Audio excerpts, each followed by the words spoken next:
தேவனுடைய பரிசுத்த நாமத்திற்கு மகிமை உண்டாவதாக. யோவான் சுவிசேஷத்திலிருந்து இயேசுவின் நானே என்ற அறிக்கைகள். முதலாவது, இயேசு கிறிஸ்து சொல்லுகிறார், நானே ஜீவ அப்பம். யோவான் 6:35, 6:41, 6:48, 6:51. இயேசு அவர்களை நோக்கி, ஜீவ அப்பம் நானே, என்னிடத்தில் வருகிறவன் ஒரு நாளும் பசி அடையான். இரண்டாவது, இயேசு கிறிஸ்து சொல்லுகிறார், நானே உலகத்திற்கு ஒளி. யோவான் 8:12, யோவான் 9:5. நான் உலகத்துக்கு ஒளியாய் இருக்கிறேன். என்னை பின்பற்றுகிறவன் இருளிலே நடவாமல் ஜீவ ஒளியை அடைந்திருப்பான்.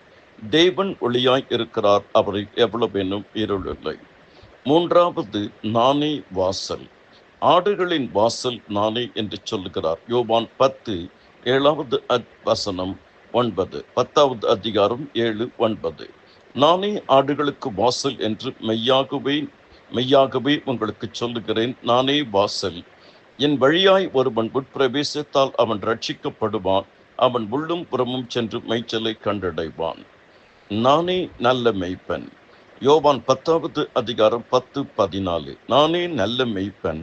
நல்ல மேய்ப்பன் ஆடுகளுக்காக தன் ஜீவனை கொடுக்கிறான். இயேசு நல் மெய்ப்பர், பெரிய மெய்ப்பர், பிரதான மெய்ப்பர், ஏற்ற மெய்ப்பர், என் மெய்ப்பர், இஸ்ரவேலின் மெய்ப்பர். நானே உயிர்த்தெழுதலும் ஜீவனும். யோவான் 11:25. இயேசு மார்த்தாளை நோக்கி, நானே உயிர்த்தெழுதலும் ஜீவனுமாய் இருக்கிறேன். என்னை விசுவாசிக்கிறவன் மரித்தாலும் பிழைப்பான்.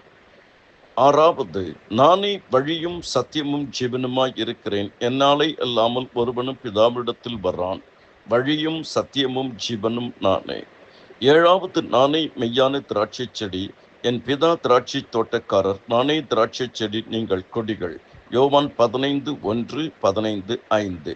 இந்த 7 காரியங்களும் இந்த நாளிலே தனி ஜபத்திலே ஜபித்து தியானியுங்கள். கர்த்தர் உங்களை ஆசீர்வதிப்பார்.